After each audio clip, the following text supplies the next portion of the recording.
sekali lagi ya. Assalamualaikum warahmatullahi wabarakatuh. Pertama-tama dan yang paling utama, selain kata yang indah dan megah, kecuali memanjatkan puja kepada Zat yang Maha Kuasa, memanjatkan puji kepada Zat yang Maha Suci, dan memanjatkan syukur kepada Zat yang Maha Ghafur, yang mana atas limpahan rahmat dan karunia-Nya kita semua dapat berkumpul di tempat yang insya Allah muliakan. Salawat beserta salam semoga tetap terlimpah curahkan kepada junjungan alam, yakni Habibana wa Nabiyana wa Rasulana wa Maulana Muhammad.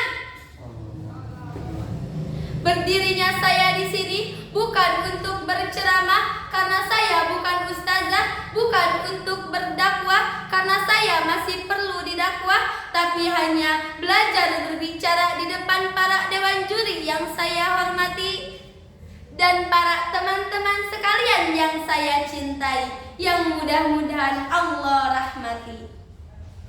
Hadirin, hoyong dipikat cinta ku Gusti Allah. Berbicara tentang cinta, saya yakin saudara-saudara semua pasti berbeda pendapat tentang definisi cinta. Ada yang mengatakan A, ada yang mengatakan B, ada juga yang mengatakan cinta membuat yang tak terlihat terasa dekat, yang jauh masih bersimpuh, tak bertemu terasa rindu, dan sedetik saja tanpa sesuatu yang kita cintai terasa hampa. Tapi kali ini saya tidak akan membahas tentang cinta kepada sesama, harta, tahta, wanita, bahkan si dia yang tak kunjung peka. Bukan, saudara-saudara, yang akan saya bahas kali ini bukan tentang cinta yang itu-itu saja atau disebut dengan hubud dunia, cinta dunia. Lebih dari itu, ini adalah cinta Sang Pencipta, cinta terhadap Allah Subhanahu wa Ta'ala. Hadirin rahimakumullah, sudah seharusnya kita sebagai hamba-Nya mengagungkan rasa cinta terhadap Allah Subhanahu wa Ta'ala. Bagaimana kita tidak mencintai Allah, sedangkan setiap hari, setiap jam, setiap menit, bahkan setiap detiknya Allah selalu memberi nikmat yang tak terhingga. Misalnya, nikmat telinga yang dapat mendengar setiap suara, nikmat hidup yang dapat menghirup udara segar, bahkan nikmat mata yang dapat melihat si tampan dan si cantik jelita. Betul apa betul? Tapi saudara-saudara, cinta tidak cukup dengan mengatakan aku cinta terhadap Allah Subhanahu wa Ta'ala tanpa ada pergerakan, tanpa ada tindakan. Pemirsa teteh-teteh mah, cinta butuh usaha, sanes ngan saukur carita. Lalu bagaimana bukti cinta terhadap Allah Subhanahu wa Ta'ala? Bukti cinta terhadap Allah Subhanahu wa Ta'ala luas, saudara-saudara. Saya hanya akan membahas sedikit saja, sebagaimana dalam Mahfudat, man ahabba syai'un kasra dzikruh.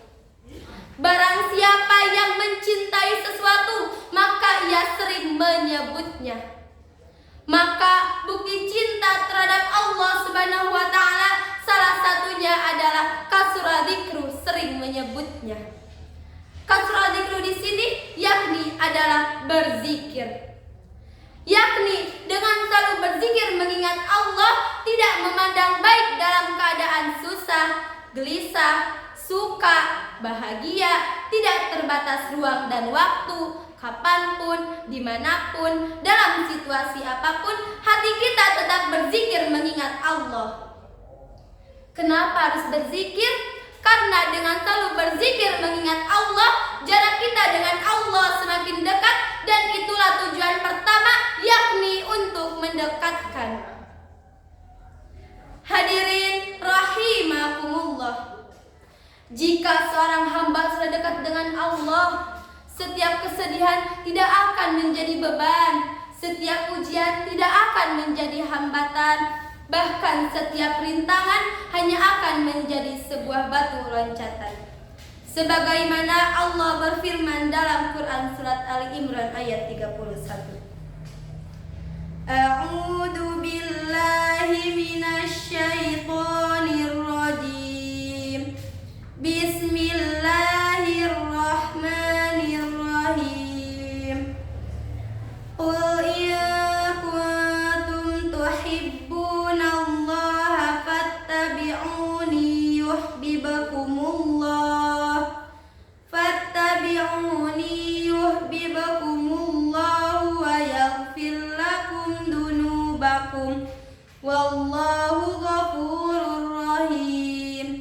Yang artinya, katakanlah Muhammad, jika kamu mencintai Allah, ikutilah aku. Niscaya Allah mencintaimu dan mengampuni dosa-dosamu.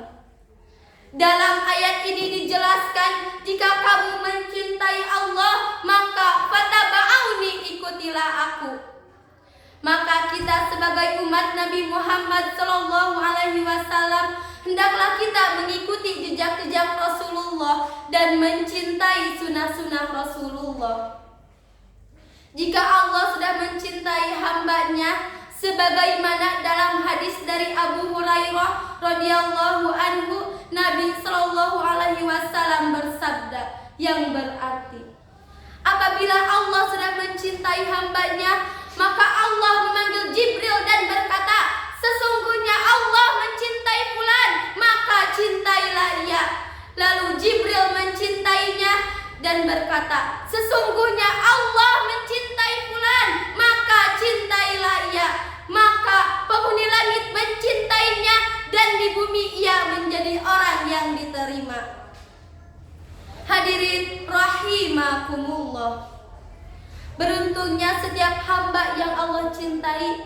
Urusan kita yang mana yang tidak akan Allah berikan? Harapan yang mana yang tidak akan Allah selesaikan? Insya Allah, Allah tidak akan membiarkan kita sendirian. Maka berzikirlah mengingat Allah dan belajar berperilaku seperti akhlak Rasulullah. Wabillahi taufiq wal hidayah.